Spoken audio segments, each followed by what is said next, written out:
तो MP board की class 11th के विद्यार्थियों का जिस घड़ी का बेसब्री से इंतजार था, मैं आपके लिए आज के पेपर में आने वाले इतिहास के पेपर इस वीडियो में लेकर आ गई हूँ। आज के आने वाले आपके सारे ही प्रश्न। तो चलिए वीडियो को शुरू करते हैं बिना किसी डाउट के। यहाँ पर देखिए मैंने कुछ प्रश्नों को फिल भी कर दी है ताकि आप सभी का ज़्यादा समय बर्बाद ना हो। ओरिजिनल आपके सारे ही प्रश्न रहेंगे जो आपको हूबहू परीक्षा हाल में देखने को मिलेंगे। तो देखिए पहले प्रश्न में ही सही विकल्प चुनकर लिखिए। पहला क्वेश्चन है कि रोमन साम्राज्य की राज की भाषा थी, इसका आंसर है आपका लैटिन। दूसरा है जो पेपायरस है वो आपका एक पौधा है। तीसरा है चंगेज खान का प्रारंभिक नाम क्या था, इसका आंसर है तेमुजिन। चौथा है कैथेड्रल नगर किस देश में है, तो इसका आंसर है आपका फ्रांस। पांचवा सूक्ष्मदर्शी का आविष्कार किसने किया था, इसका आंसर है रोजर बेकन। छठा है नानकिन की संधि कब हुई थी, तो इसका आंसर है आपका 1882 ईस्वी। ठीक है, चलिए तो स्क्रीनशॉट आप ले लीजिए। सारे ही आपके ओरिजिनल प्रश्न हैं जो आपको हूबहू परीक्षा हाल में देखने को मिलेंगे।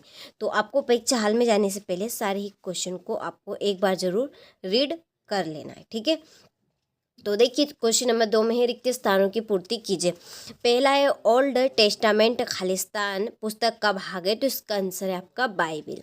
ठीक है, दूसरा रोम आधुनिक खालिस्तान में स्थित है, तो यह है आपका इटली। तीसरा समांती समाज में कृषि दासों को खालिस्तान कहा जाता है, सर्फ। चौथा है समांती व्यवस्था में सर्वाधिक शोषित वर्ग खालिस्तान का था, कृषकों। पांचवा दी लास्ट जजमेंट नामक चित्र के चित्रकार खालिस्तान है, माइकल एंजेलो। छठा है बैंक ऑफ जापान की स्थापना वर्ष खालिस्तान में हुई थी, 1885। चलिए यहाँ से आप स्क्रीनशॉट ले लीजिए अच्छे से। इसके बाद में फिल इन द ब्लैंक्स, ये आपके इंग्लिश मीडियम वालों के लिए।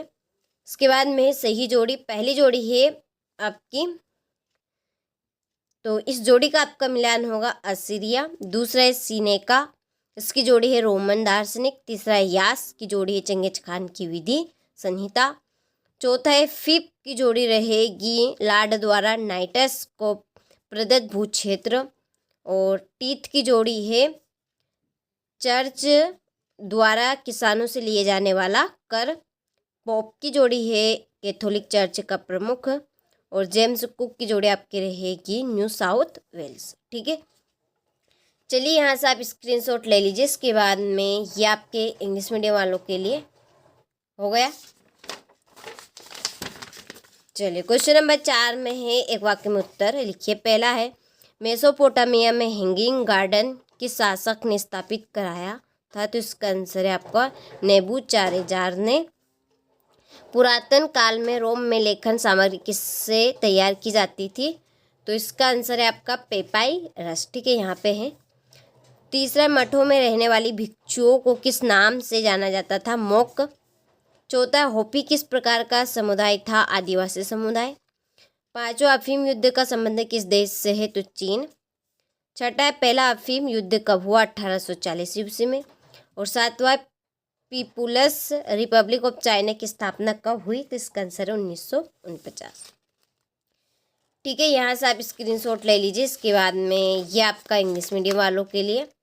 ठीक है, स्क्रीनशॉट आप ले लीजिए अच्छे से। इसके बाद में क्वेश्चन नंबर 5 को आप कंप्लीट कर लीजिएगा, एक बार आप पढ़ लीजिएगा इनको। ठीक है, यहाँ पर जल्दी इसलिए कर देंगे क्योंकि टाइम बहुत ही कम है, एकदम ओरिजिनल प्रश्न है, आपको हूबहू यही क्वेश्चन परीक्षा हाल में देखने को मिलेंगे।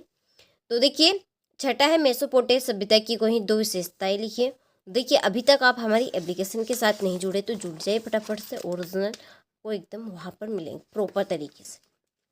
ठीक है, तो देखिए ये है आपका 7वां मेसोपोटामिया सभ्यता की लेखन कला के विकास के बारे में आप क्या जानते हैं, संक्षेप में लिखना है।